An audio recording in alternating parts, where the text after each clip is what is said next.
आज का टॉपिक है लाइट एंड ऑप्टिक्स। सो हमने कल देखा था वेव्स क्या होती हैं, साउंड वेव्स के बारे में पढ़ा था और साउंड वेव्स की इंटरफेरेंस के बारे में पढ़ा था। Today we are going to study similar things about light waves. So first of all, light is an electromagnetic wave. So is light a transverse wave or a longitudinal wave? So if the motion of the light wave is towards this direction, then the vibration of the electric fields and the magnetic fields is along the directions perpendicular to the motion. Okay. So electric field will oscillate up and down like this, while the magnetic field will oscillate up and down like this. Okay. But the wave will propagate along the direction given by the arrow to the right. So therefore, since the displacement is perpendicular to the direction of propagation, light is a transverse wave. And अगर हम देखें, if we consider the cross section of light wave, then it will oscillate. The electric field will oscillate up and down like a sinusoidal wave. Okay? तो हम light wave की electric field को E is equal to the constant E naught times sine of omega t minus kx से represent कर सकते हैं. This is similar to the waves that we had studied yesterday. Okay. अब इसमें एक चीज होती है, वो है कि this is a plane wave.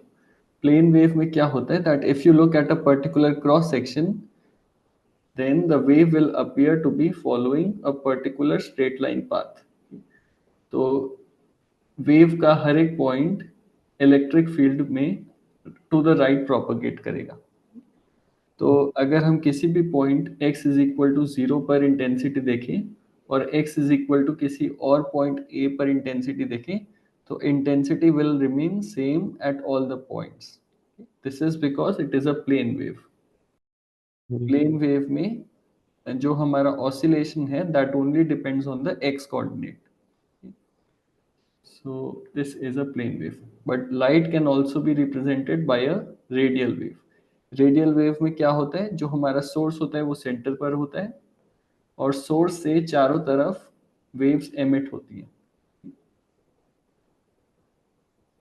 अब इसमें अगर आप देखोगे तो जैसे जैसे सोर्स से दूर जा रहे हैं हम, वैसे वैसे इंटेंसिटी कम होती जाती है. तो फर्स्ट केस में प्लेन वेव में इंटेंसिटी सेम रहेगी जैसे जैसे हम राइट जाएंगे. So intensity will be a constant I nought for a plane wave. But for a radial wave या फिर हम कहेंगे for a spherical wave, intensity is inversely proportional to the radial distance. अब इसमें अगर ये हमारा 2D सोर्स की जगह 3D रेडियल वेव है, यानी कि हमारा सर्कल की जगह स्फेयर है, तो हमारा इंटेंसिटी 1/r² के प्रोपोर्शनल हो जाएगा. ऐसा इसलिए क्योंकि 3D शेप में सरफेस एरिया 4πr² होता है और जैसे जैसे हम रेडियली दूर जाएंगे वैसे वैसे सरफेस एरिया 1/4πr² से बढ़ता जाएगा. तो स्फेरिकल वेव में intensity is proportional to 1/r² और सर्कुलर वेव के केस में it is proportional to 1/r. Okay. अब जो नेक्स्ट चीज हमने पढ़नी है that is the interference of light waves. तो इसमें दो इंपॉर्टेंट टॉपिक्स आते हैं, एक आता है इंटरफेरेंस ऑफ लाइट, दूसरा आता है डिफ्रैक्शन ऑफ लाइट. तो पहले हम पढ़ते हैं interference of light waves. Interference में वही सेम होता है जैसे साउंड के लिए हो रहा था. हमारे पास दो लाइट वेव्स होती हैं. One is represented by the y is equal to E1 sine omega t minus k x और दूसरी वेव रिप्रेजेंट होती है y2 is equal to E2 sine omega t minus k x. Interference में क्या होता है कि इन दोनों वेव्स को ऐड करके हम पैटर्न देखते हैं कि इंटेंसिटी कम हो रही है या ज़्यादा हो रही है. ठीक है. तो इसके लिए एक एक्सपेरिमेंट डिजाइन किया था थॉमस यंग ने, which is called the Young's double slit experiment.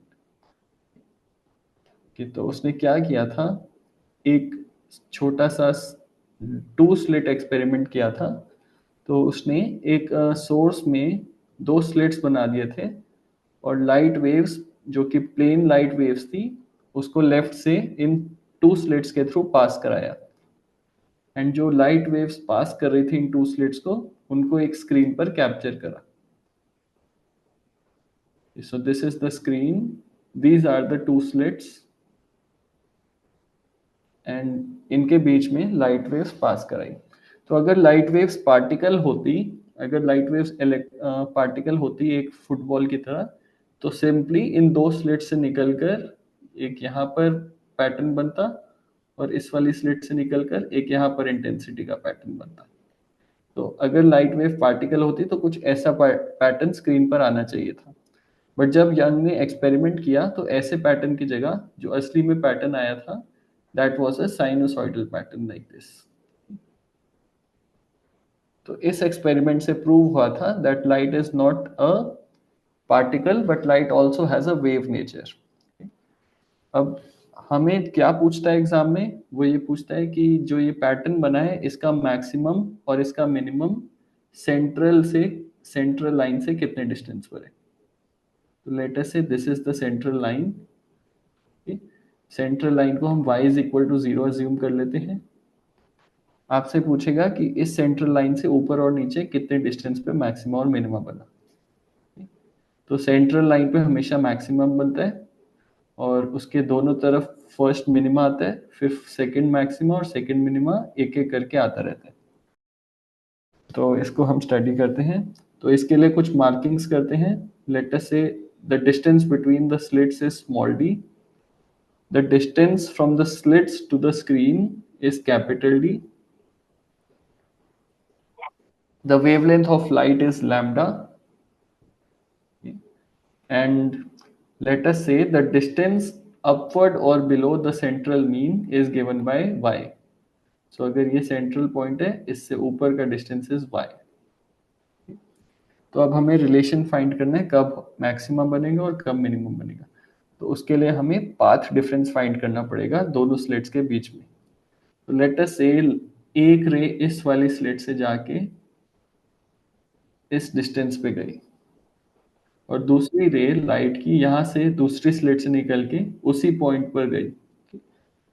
अब इस पॉइंट पर हमें चेक करना है मैक्सिमम बनेगा या मिनिमम. तो उसके लिए हमें पाथ डिफरेंस निकालना पड़ेगा इन दोनों रे पाथ्स का.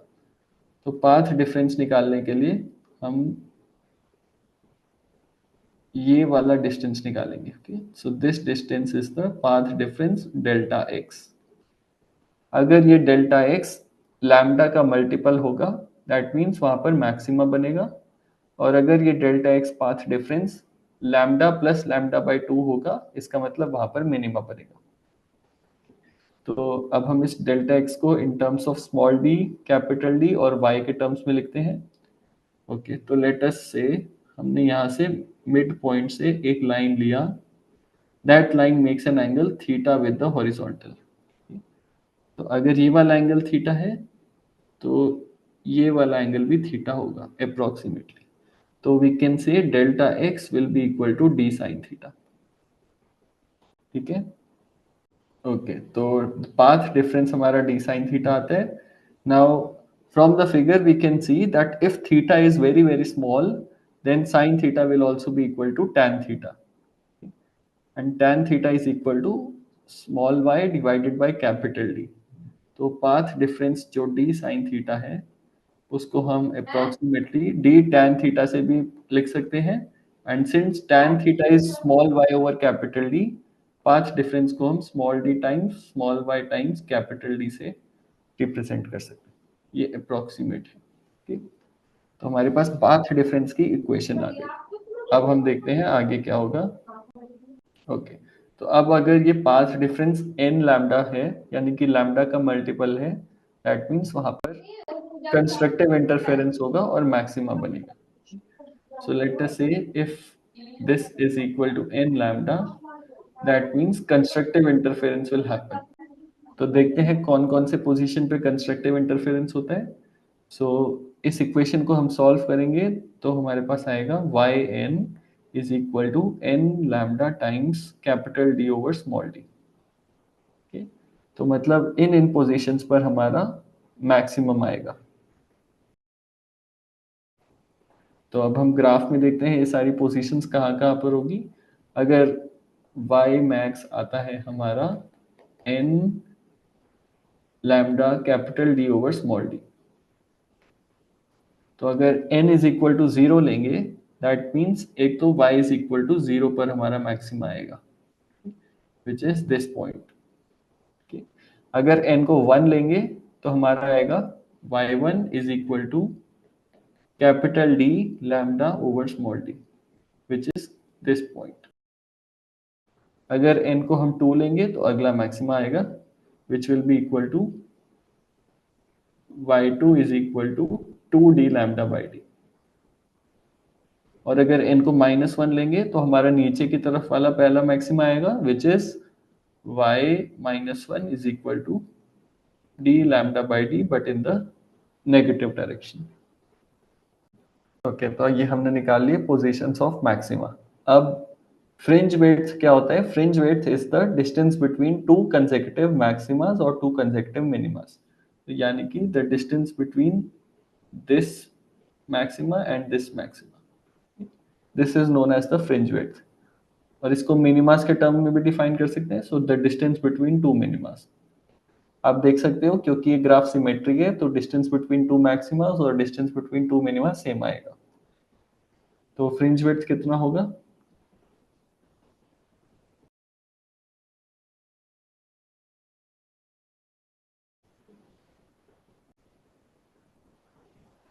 पहला मैक्सिमा 0 पर है, दूसरा maxima D lambda by D पर है, तीसरा maxima 2d lambda by D पर है। तो fringe width is given bye D lambda by small D. इतने इतने डिस्टेंस पर हमारे मैक्सिमा आते रहेंगे इन्फिनिटी तक। तो ये था हमारा कंस्ट्रक्टिव इंटरफेरेंस का मैक्सिमा। अब हम निकालते हैं पोजीशंस ऑफ मिनिमा। तो पोजीशंस ऑफ मिनिमा के लिए हम जो पाथ डिफरेंस है which was small d times y by capital D, this path difference will be a multiple of lambda plus 1/2 lambda, where n goes from 0 to any number n। अगर ऐसा होगा तो हमारा डिस्ट्रक्टिव इंटरफेरेंस होगा और जो हमारा पैटर्न बनेगा उस पर मिनिमा आएगा। तो देयरफॉर जब हम इसे सॉल्व करेंगे y min आएगा हमारा equal to n plus 1/2 lambda d by small d। इससे पहले हमने मैक्सिमा की पोजीशन निकाली थी, अब हमने मिनिमा की पोजीशन निकाली। तो जब n इज इक्वल टू 0 होगा तो मिनिमा की पोजीशन कितनी होगी?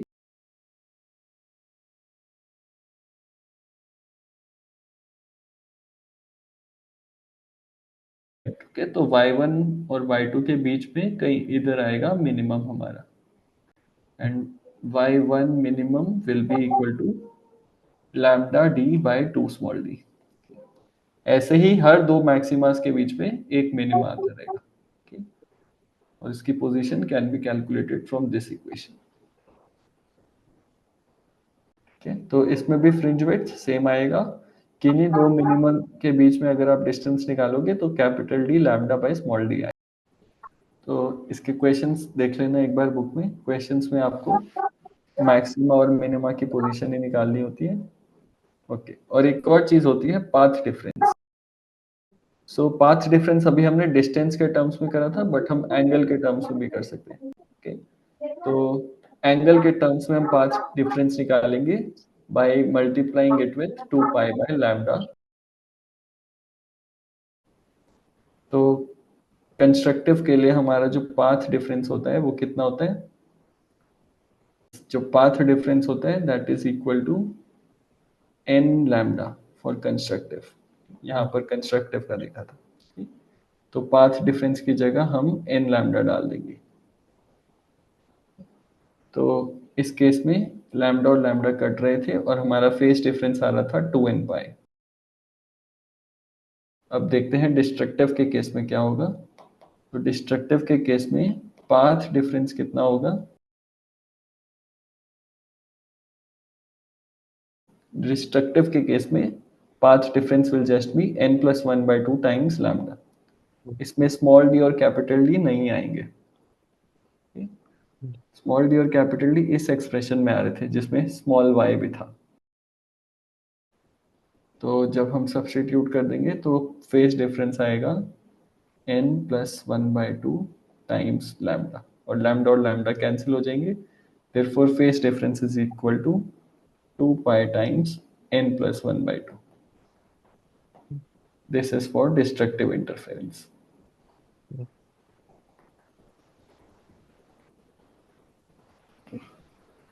ठीक है, तो एक बार टेबल बना लेते हैं कंस्ट्रक्टिव के लिए।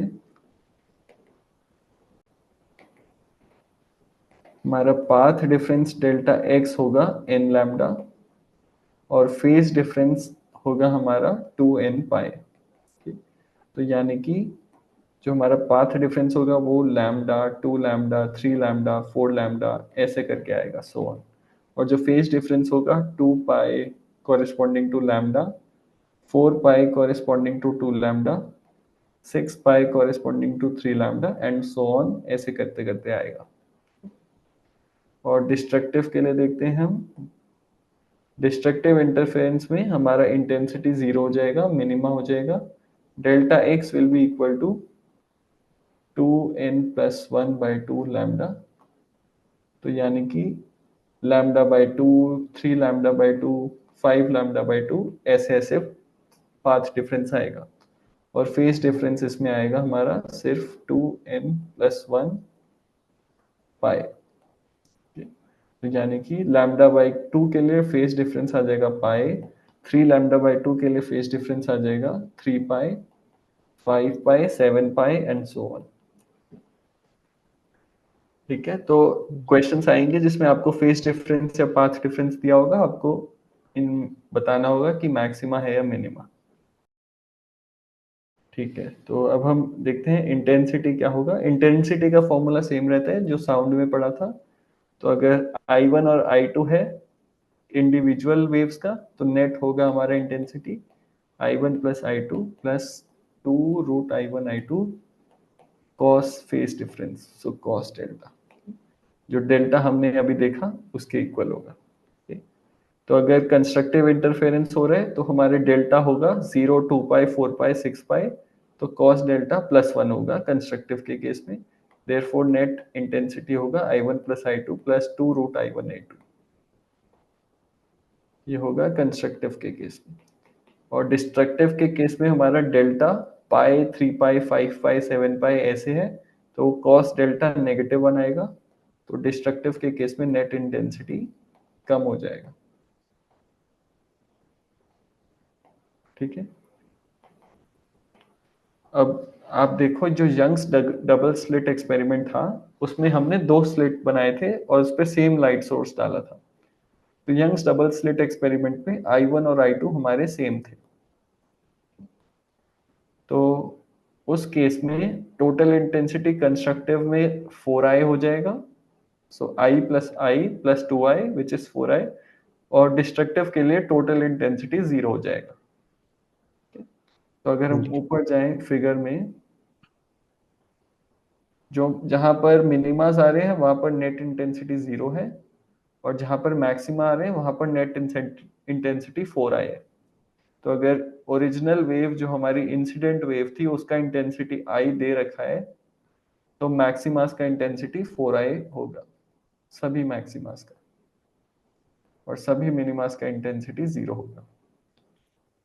तो बेसिकली इंटरफेरेंस में क्या हो रहा है, एक जो यूनिफॉर्म इंटेंसिटी का वेव था, जो हमारा प्लेन वेव था, हमने देखा था प्लेन वेव का इंटेंसिटी यूनिफॉर्म है, उसको इंटेंसिटी को रीडिस्ट्रीब्यूट किया जा रहा है।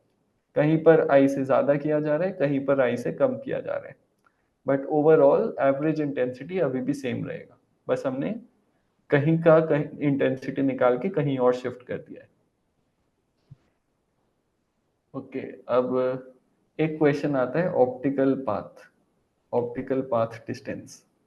तो पाथ डिस्टेंस तो हमारा सिर्फ डेल्टा एक्स होता है। ऑप्टिकल पाथ डिस्टेंस में डिस्टेंस को आप उसके रिफ्रैक्टिव इंडेक्स से मल्टीप्लाई कर देते हो।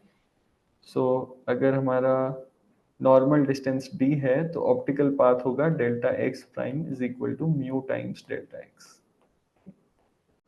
म्यू हमारा refractive index of the medium. तो अगर पानी में अगर किसी चीज को डालोगे तो उसका optical path 4/3 times of the original path हो जाएगा। अगर ग्लास में डालोगे तो 1.5 times original path difference optical path distance होगा। तो इसमें एक क्वेश्चन आता है यंग्स डबल स्लिट एक्सपेरिमेंट का। अगर आपके पास दो स्लिट हैं और स्क्रीन है, अब एक पाथ के अलोंग ये हमारी इंसिडेंट लाइट है। तो क्वेश्चन आता है कि आपने एक पाथ के अलोंग टी थिकनेस का ग्लास लगा दिया which has a refractive index of medium mu. तो आपसे पूछता है कि फ्रिंजेस ऊपर शिफ्ट होगा या नीचे शिफ्ट होगा और कितना ऊपर नीचे शिफ्ट होगा। तो उस केस में आप ऑप्टिकल पाथ देखोगे कितना शिफ्ट हो रहा है। तो अगर ये म्यू स्लैब नहीं होता तो हमारा ऑप्टिकल पाथ होता इस टी डिस्टेंस के लिए सिर्फ टी। बट अब क्योंकि हमने mu distance mu refractive index का ग्लास लगा दिया तो अब हमारा ऑप्टिकल पाथ हो गया म्यू टाइम्स टी उस थिकनेस के लिए। तो बेसिकली हमने additional path difference mu -1t add कर दिया। ठीक है? तो अब इतना एडिशनल पाथ ऊपर वाले में ऐड कर दिया तो मतलब जो हमारा पाथ डिफरेंस आ रहा था ऊपर और नीचे का वो इतने डिस्टेंस से कम हो जाएगा। कम इसलिए होगा क्योंकि ऊपर वाला पहले कम था, नीचे वाला ज्यादा था। अब हमने ऊपर वाले को थोड़ा और बढ़ा दिए इतने अमाउंट से, तो जो डिफरेंस है वो कम हो जाएगा। मान लो अगर ऊपर वाला पाथ था हमारा 100 सेंटीमीटर, नीचे वाला था हमारा 110 सेंटीमीटर, तो पाथ डिफरेंस 10 था। बट अब हमने म्यू -1t का ऑप्टिकल पाथ मान लो ये 5 सेंटीमीटर है, तो इतना एडिशनल ऑप्टिकल पाथ क्रिएट कर दिया है ऊपर वाले में, तो नेट ऑप्टिकल पाथ 105 हो जाएगा।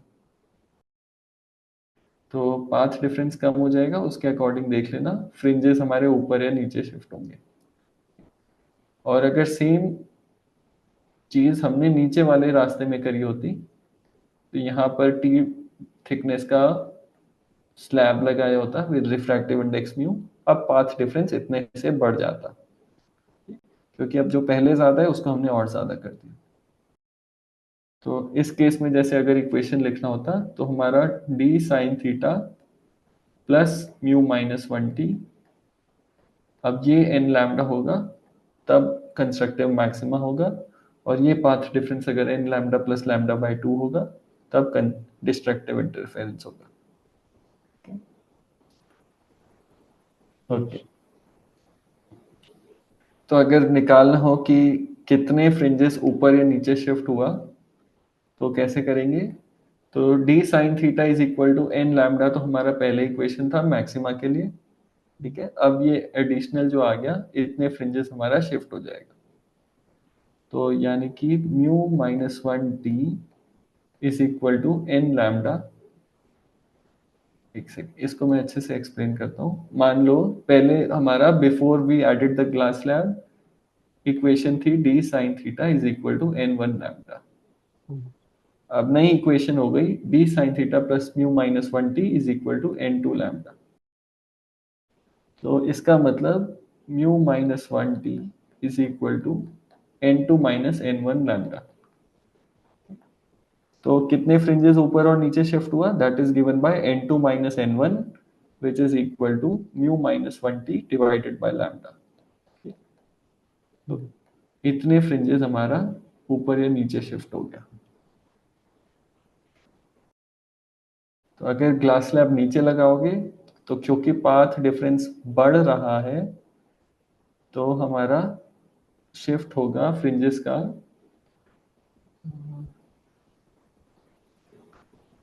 ऊपर की तरफ, और अगर स्लैब ऊपर लगाओगे तो फ्रिंज शिफ्ट हो जाएंगे नीचे की तरफ। तो अब ये हो गया कंप्लीट। अब हम देखते हैं डिफ्रैक्शन। तो नेक्स्ट टॉपिक आता है डिफ्रैक्शन। तो डिफ्रैक्शन और इंटरफेरेंस में क्या फर्क होता है। डिफ्रैक्शन में बस एक ही स्लिट होता है, इंटरफेरेंस में दो स्लिट्स होते हैं। दो से ज्यादा भी हो सकते हैं बट जो यंग का एक्सपेरिमेंट था उसमें दो ही स्लिट थे। डिफ्रैक्शन में आपका एक ही स्लिट होता है और वो बहुत पतला होता है, बहुत ही पतला। तो जब आप यहाँ से प्लेन वेव्स को भेजते हो इस स्लिट में तो इस स्लिट के अंदर ही काफी सारे प्लेन वेव्स इंटरफेयर करते हैं आपस में और फिर स्क्रीन पर जाकर एक ऐसा पैटर्न बनाते हैं।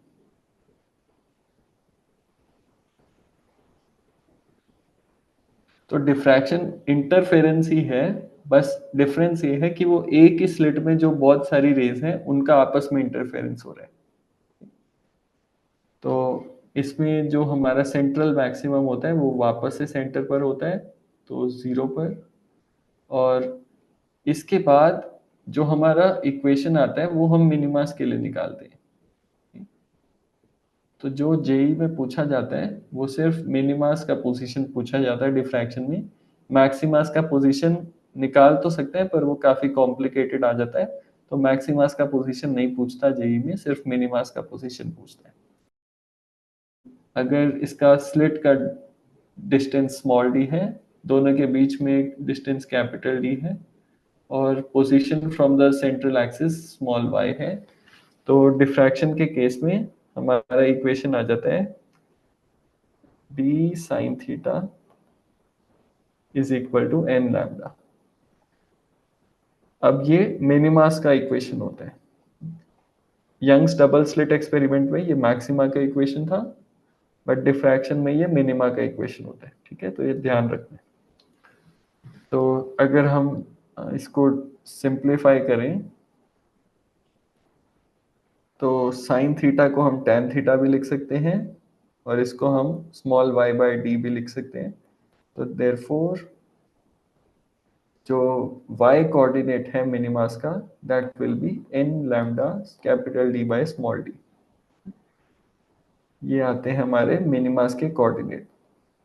जो सेम कोऑर्डिनेट्स मैक्सिमा के आ रहे थे कंस्ट्रक्टिव में YDSC में, वही सेम कोऑर्डिनेट्स मिनिमा के आएंगे डिफ्रैक्शन में।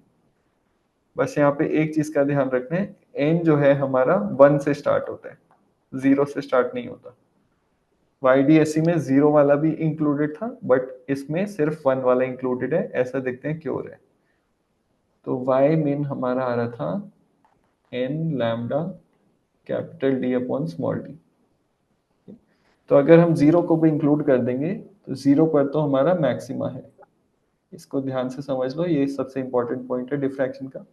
अगर हम n इज इक्वल टू 0 डालें then we are getting a maxima not a minima. तो इसलिए 0 से स्टार्ट नहीं होगा, n इज इक्वल टू 1 2 3 से स्टार्ट होगा। तो फर्स्ट मिनिमा जो आएगा हमारा वो इधर आएगा, y1 is equal to d lambda by small d। Second minima आएगा y2 is equal to 2d lambda by small d and so on. Similarly नीचे वाली तरफ भी y1 is equal to d lambda by d। ठीक है, तो इसमें fringe width क्या होगी? फ्रिंज विड्थ होगी दो मिनिमास के बीच का डिस्टेंस। तो जो ये सेंटर के पास पास वाले दो मिनिमास हैं इनके बीच का डिस्टेंस है 2d लैम्डा बाई डी। ठीक है, अब जो पहला और दूसरा मिनिमा है उसके बीच का distance is only 1d lambda by D. और दूसरा और तीसरा, तीसरा और चौथा, इसके बाद सभी मिनिमास का बीच का distance small d lambda by D होगा। तो इस केस में सेंट्रल में एक्सेप्शन होता है, तो जो सेंट्रल वाला फ्रिंज विड्थ होता है वो डबल होता है, बाकी सारे fringe width normal D lambda by D होते हैं। ठीक है, तो अगर आपसे वो पूछेगा कि इंटरफेरेंस का फिफ्थ मैक्सिमा कहाँ होगा या फिर इंटरफेरेंस में फोर्थ मिनिमा कहाँ होगा या फिर डिफ्रैक्शन में सेवेंथ मिनिमा कहाँ होगा, तो आप ऊपर वाले इक्वेशन से सॉल्व कर सकते हैं। ओके, तो ये खत्म हो गया हमारा इंटरफेरेंस और डिफ्रैक्शन। अब नेक्स्ट टॉपिक आता है इंटरफेरेंस थ्रू थिन फिल्म।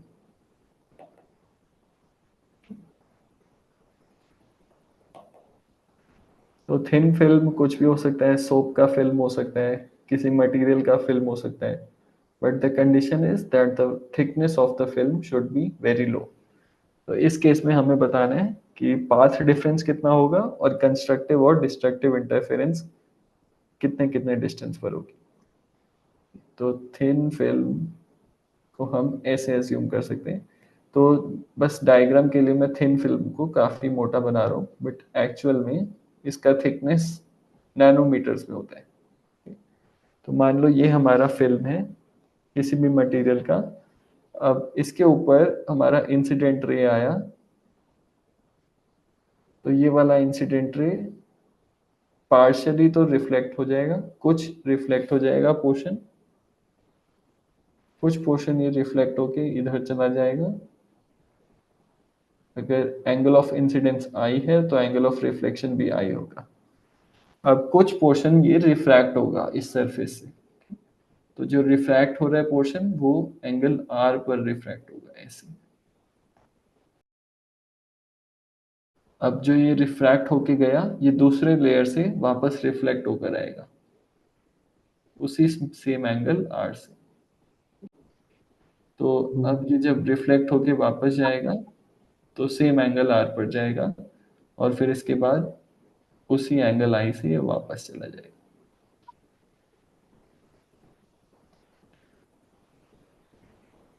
तो जो हमारा ऑब्जर्वर है उसकी आंख इधर है, ऑब्जर्वर की आंख इधर है, इधर से देख रहा है वो। तो नीचे कितना जा रहा है उतना तो हम देख ही नहीं रहे, तो हमें बस जो इंटरेस्टेड रेज हैं वो I1 और I2 हैं जो हमारे तक वापस आ रही है। तो हम इंटरफेरेंस देखेंगे सिर्फ I1 रे और I2 रे का। इसको बोलते हैं थिन फिल्म इंटरफेरेंस। तो देखते हैं कि इसमें पाथ डिफरेंस कितना आता है और कंस्ट्रक्टिव और मैक्सिमम इंटरफेरेंस कितना होता है।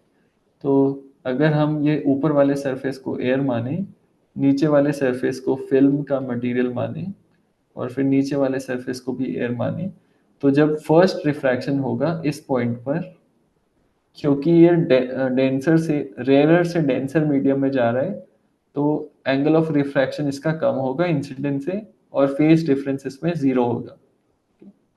बट जब दूसरा वाला रिफ्लेक्शन होगा तो हायर रिफ्रैक्टिव इंडेक्स मीडियम से लोअर रिफ्रैक्टिव इंडेक्स में जा रहे हैं, तो जब डेंसर से रेयरर मीडियम में कोई रे पड़ती है और रिफ्लेक्ट होती है तो उसमें फेज डिफरेंस ऑफ पाई आ जाता है।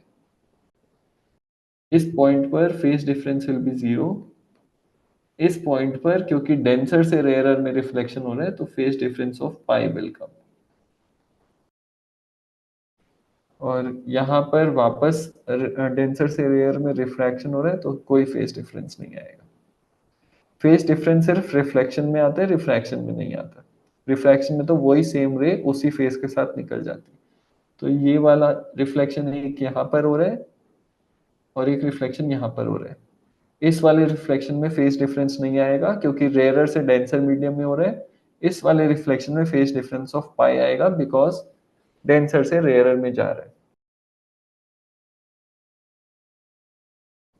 तो अब हमें निकालना है पाथ डिफरेंस। तो ये जो I1 और I2 है जिनका सेम फेज है इनको हम एक लाइन से ज्वाइन कर देते हैं, तो इसके आगे इन दोनों का फेज सेम सेम बढ़ेगा। तो अब जो हमारा पाथ डिफरेंस होगा वो होगा दिस डिस्टेंस, ठीक है, plus this distance minus this distance. ठीक है, क्योंकि जो I2 वाली रे है वो इतने से हमारा आगे बढ़ी। I2 वाली रे, एक सेकेंड, I2 वाली रे जो नीचे दो लाइन है उतने डिस्टेंस से बढ़ी, और I1 वाली रे सिर्फ जो ऊपर वाली लाइन है उतने से बढ़ी।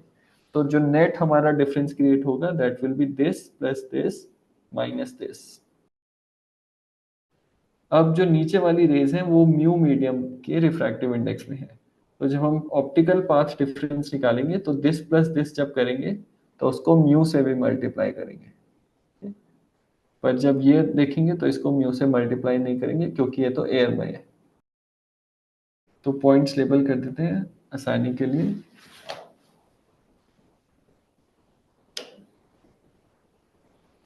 Late us say this is point A जहां पर पहला रिफ्लेक्शन हो रहा है, this is point B, this is point C, और दिस इज पॉइंट डी। तो हमारा पाथ डिफरेंस होगा optical path difference mu times A B plus A C, A B plus B C minus A D. Okay, अब क्योंकि point B पर एक पाई का face change हो रहा है, तो हम इसमें लैम्डा बाई 2 और ऐड करेंगे। वो इसलिए क्योंकि पाई का फेस चेंज मतलब हाफ वेवलेंथ का पाथ डिफरेंस और ऐड हो गया। ठीक है, तो नेट पाथ डिफरेंस हमारा इसके इक्वल आएगा। ठीक है, तो अब इसको हम कैलकुलेट करते हैं। म्यू टाइम्स ए बी, अगर थिकनेस स्मॉल टी है तो ए बी हमारा हो जाएगा, कितना हो जाएगा A be in terms of small T and other angles. अगर हम ये वाला ट्राइंगल देखें, ये वाली वैल्यू स्मॉल टी है, ये वाला एंगल आर है, तो जो ये वाली हाइपोटेन्यूस होगी that will be t times 1/sin r। ठीक है, तो A B is t by sine r and B C is also equal to A B, symmetric है, तो A B plus B C हो जाएगा 2t अपॉन साइन आर। अब हम निकालते हैं ए डी कितना होगा। तो ए डी के लिए हम पहले ए सी निकालेंगे और ए सी का कंपोनेंट ले लेंगे ए डी के अलावा। तो ए सी हमारा आएगा 2 टाइम्स tan ऑफ आर, तो t times tan of r हमारा ये वाला डिस्टेंस देगा इतना, this will be t times tan of r. समझ गए क्यों होगा ये t times tan of r? हम इसको डबल कर देंगे तो हमारा ए सी आ जाएगा, तो 2t times tan of r is a c. अब ए सी का हम प्रोजेक्शन देंगे इसकी तरफ, तो ये वाला एंगल आई है, तो ये वाला एंगल 90 माइनस आई, तो this angle is also i. तो therefore AD will be equal to AC sin I। तो हमारा AD आ जाएगा 2t tan R sin I के इक्वल।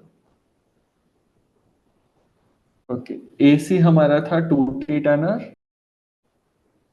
ठीक है, अगर AC 2t tan R है तो ये वाला एंगल I है, ये वाला एंगल 90 डिग्री था क्योंकि हमने परपेंडिकुलर प्रोजेक्शन लिया था, तो AD will B AC times sin I।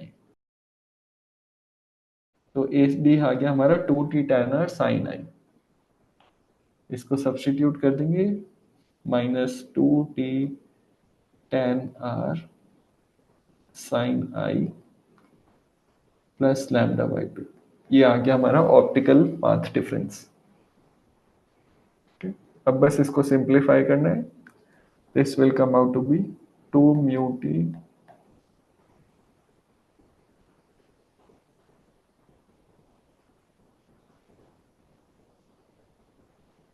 एक सेकेंड, तो ये हमारा जो ए बी और बी सी था उसका जब हमने कैलकुलेशन किया था तो ये ट्राइंगल बना था, this length was small t और हमें ये वाला लेंथ निकालना था and this angle was r. तो ये वाला length small t by cos r होगा या small t by sine r होगा? तो ये कॉस आर होना चाहिए, हमने साइन आर ले लिया था।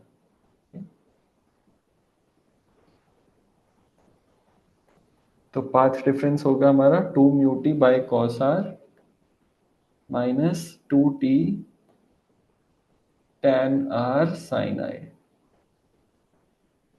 Plus lambda by 2। तो अब हम इसे सॉल्व करेंगे। हमें पता है कि mu is the refractive index and from Snell's law this is equal to sine i upon sine r.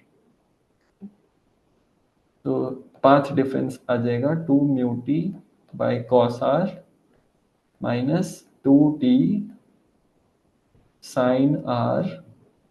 अब जो बाकी बचा that is sine i upon cos r, so 2t upon cos r sine I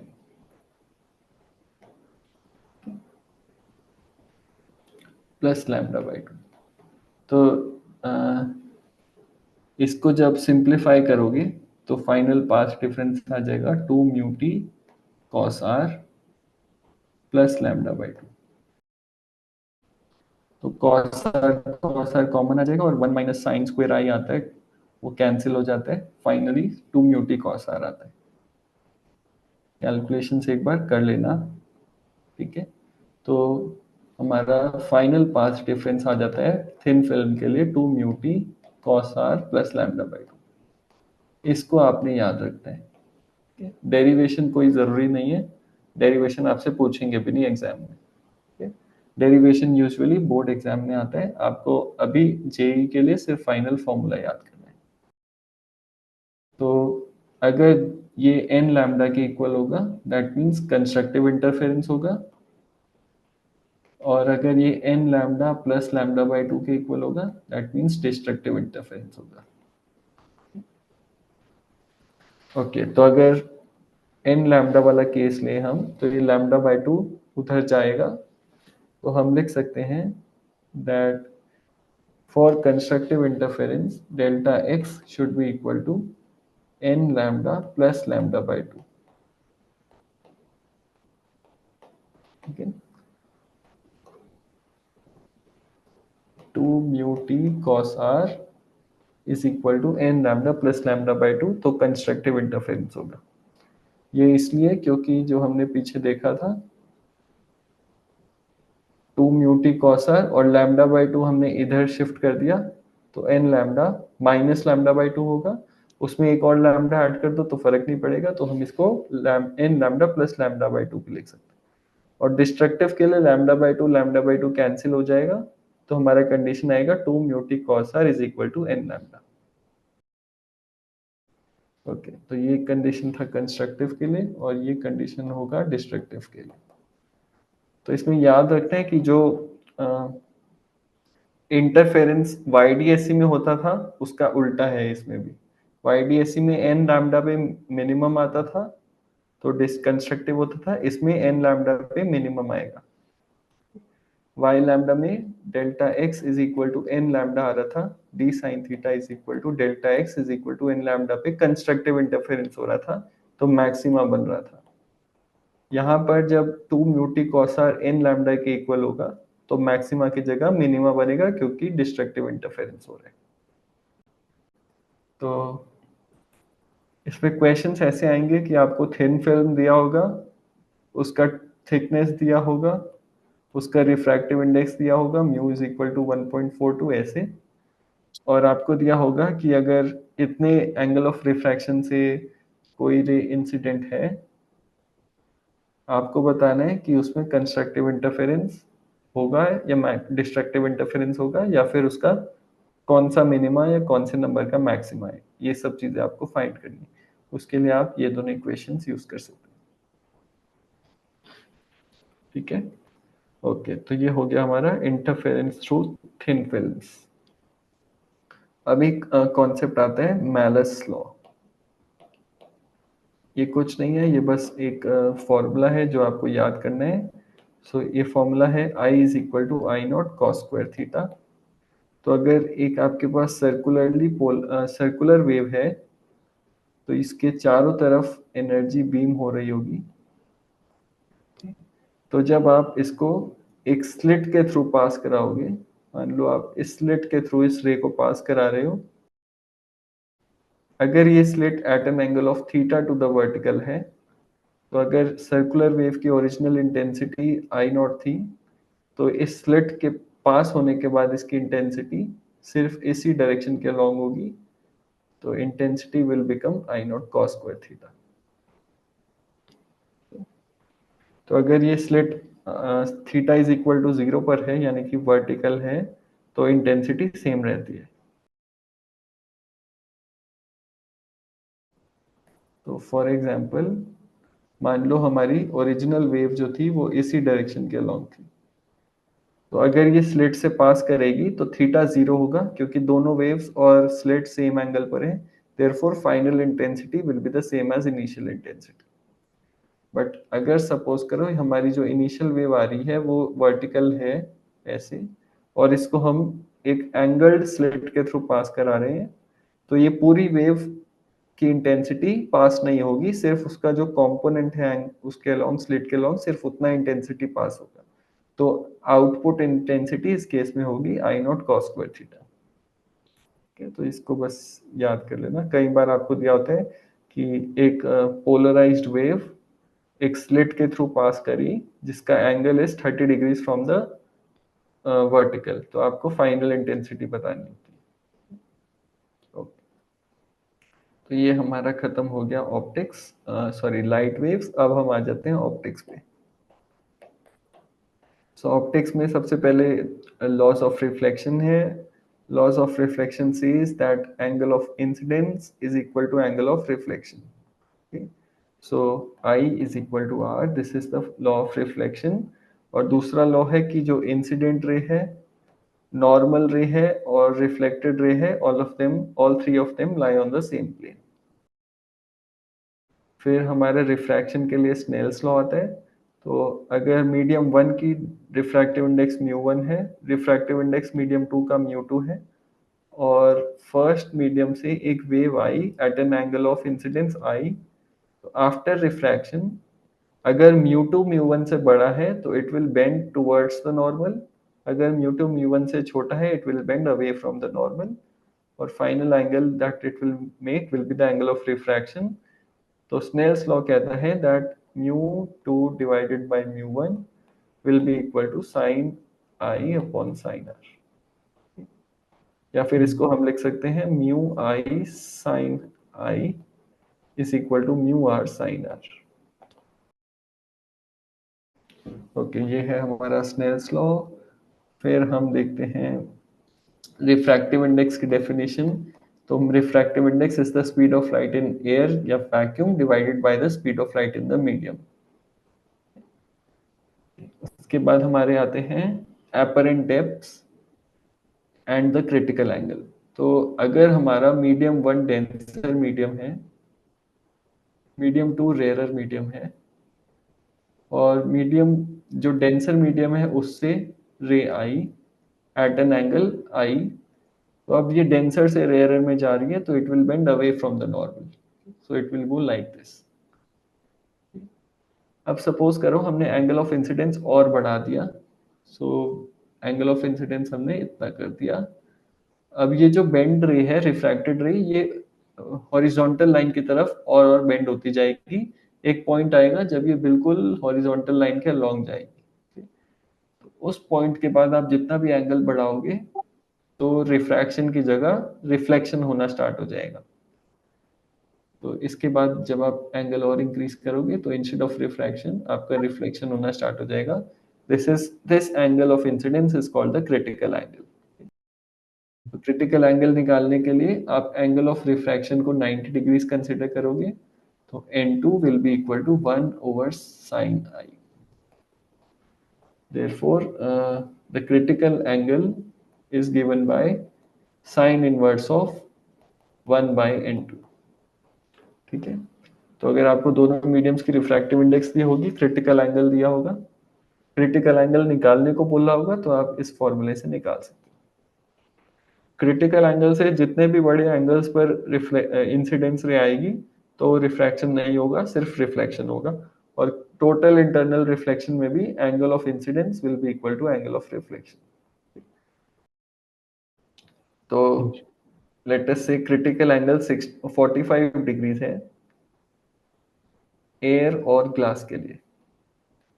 critical angle is 45 degrees. बस example ले रहा हूँ, असली में कुछ और होता है।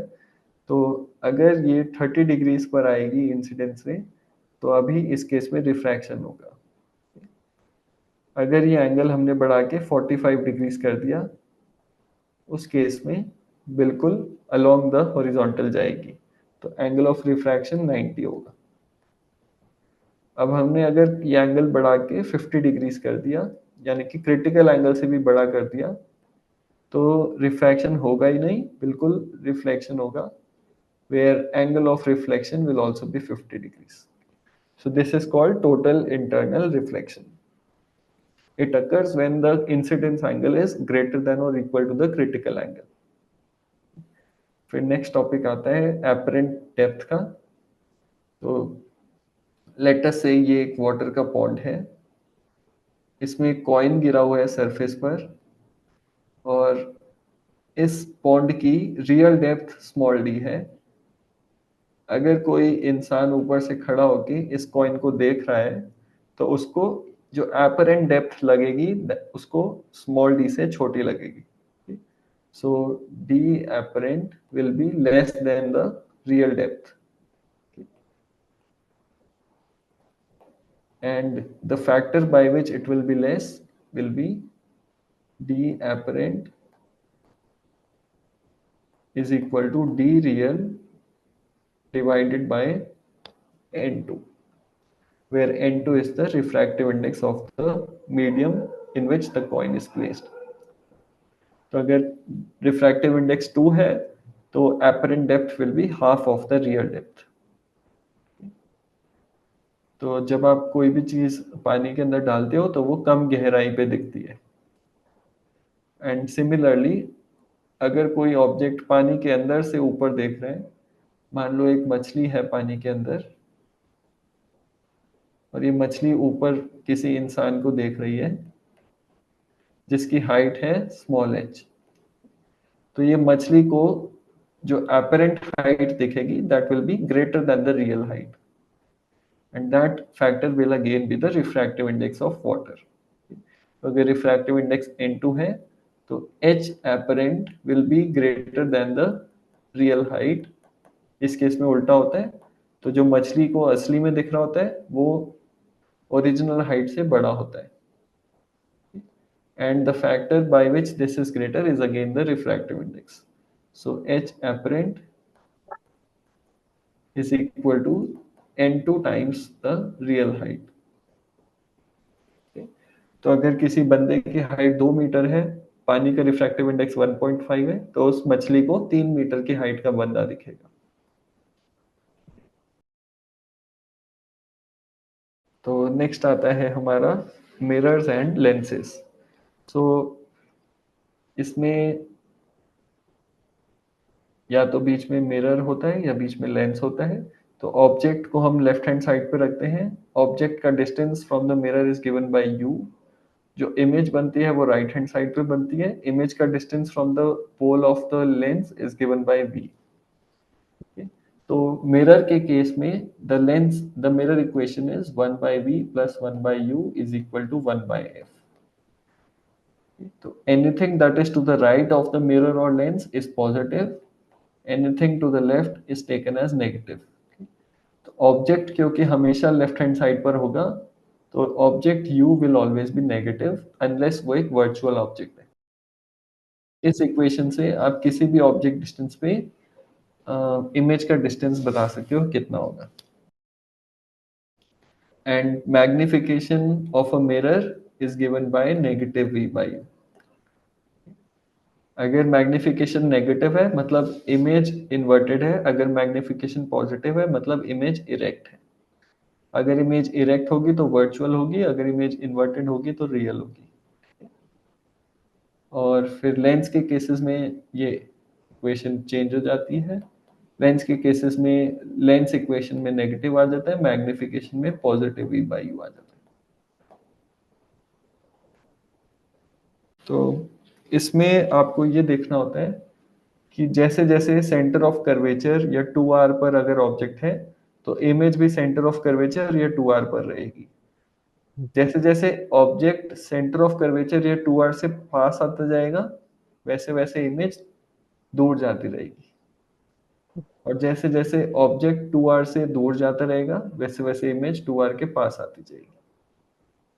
और फोकस पर आ जाएगा ऑब्जेक्ट तो इमेज इन्फिनिटी पर चली जाएगी, ऑब्जेक्ट इन्फिनिटी पे चला जाएगा तो इमेज फोकस पे आ जाएगी। वो सारी आप इन इक्वेशन से भी डिराइव कर सकते हो। अब एक आता है पावर ऑफ अ लेंस। अगर हमारे पास दो लेंस हैं, एक का पावर P1 है, दूसरे का पावर P2 है, तो power is given by the reciprocal of focal length in metres. ठीक है, तो इन दोनों लेंस के कंबाइंड सिस्टम का पावर होगा P is equal to P1 plus P2। So हम कह सकते हैं कंबाइंड फोकल लेंथ का inverse will be 1/f1 plus 1/f2। अगर ये दोनों लेंस स्मॉल डिस्टेंस d पर हैं एक दूसरे से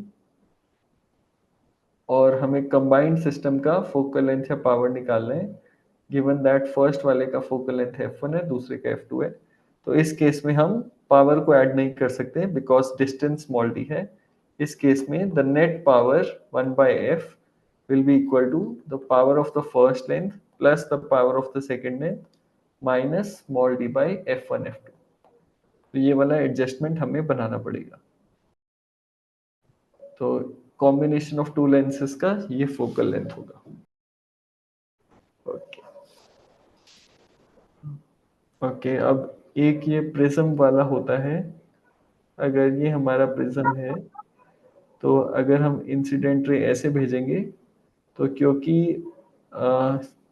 white light is made up of 7 colours, तो हर एक कलर का रिफ्रैक्टिव इंडेक्स अलग होगा, तो ये 7 कॉन्स्टिट्यूएंट पार्ट्स में स्प्लिट हो जाएगा। तो जब ये बाहर आएगा, ये सिंगल रे नहीं आती, ये 7 रे के फॉर्म में आती है। सबसे नीचे वायलेट होगा, सबसे ऊपर रेड होगा, बीच में वेब क्योर वाले सारे कलर्स होंगे। ठीक, तो इसमें एक आता है प्रूफ करना, proof that mu is equal to sine a plus del min by 2 divided by sine of a plus a by 2। ये वाला प्रूफ करना आता है, proof that refractive index of a prism is given by this formula where a is the angle of the prism and delta is the minimum deviation from the incident ray। तो अगर final रे को हम single ही माने, VIBGYOR ना माने, अगर final रे को हम ऐसा कंसिडर करें तो डेल्टा कितना होगा, ये फाइनल वाली रे के पाथ और इनिशियल वाली रे के पाथ के बीच का angle, this will B delta. तो आप प्रूफ कर सकते हो कि refractive index of the prism mu will be given by this formula. ये आप होमवर्क की तरह ले सकते हो। बाकी तो इसमें सिंपल है। जो टेलीस्कोप और माइक्रोस्कोप के काफी डिफिकल्ट फॉर्मूलाज होते हैं, उसको ज्यादा पढ़ने की जरूरत नहीं है, वो बहुत कम पूछते हैं, और पूछते भी हैं तो काफी डिफिकल्ट क्वेश्चन होता है। तो इसमें ऑप्टिक्स में आपको YDSC सबसे ज्यादा प्रैक्टिस करना है, मोस्टली क्वेश्चंस इसमें से आते हैं। डिफ्रैक्शन में आपको मिनिमा के पॉइंट निकालने आने चाहिए, तो d sin theta is equal to n lambda, वो आना चाहिए।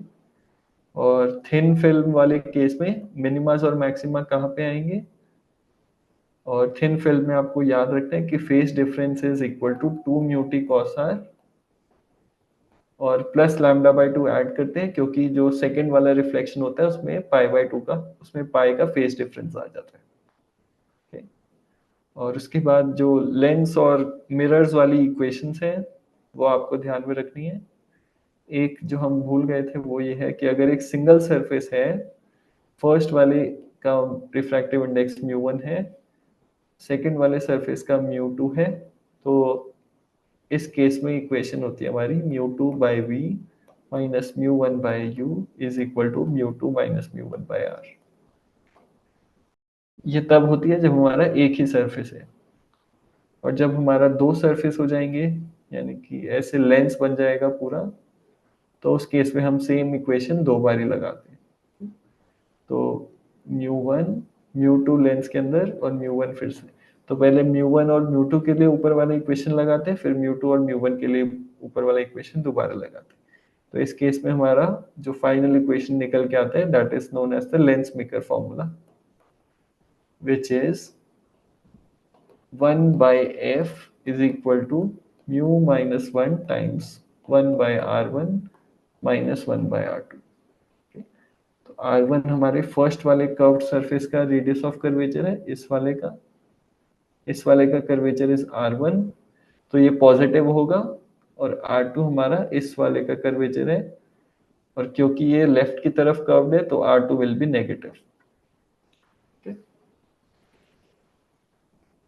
तो आपको ऑप्टिक्स में लेंस मेकर फॉर्मूला याद रखना है, मिरर के इक्वेशन, लेंस के इक्वेशन याद रखने हैं, मैग्निफिकेशन याद करना है, और किस ऑब्जेक्ट पे कैसा इमेज बनेगा, वर्चुअल, इरेक्ट, रियल या इन्वर्टेड, वो याद रखना है।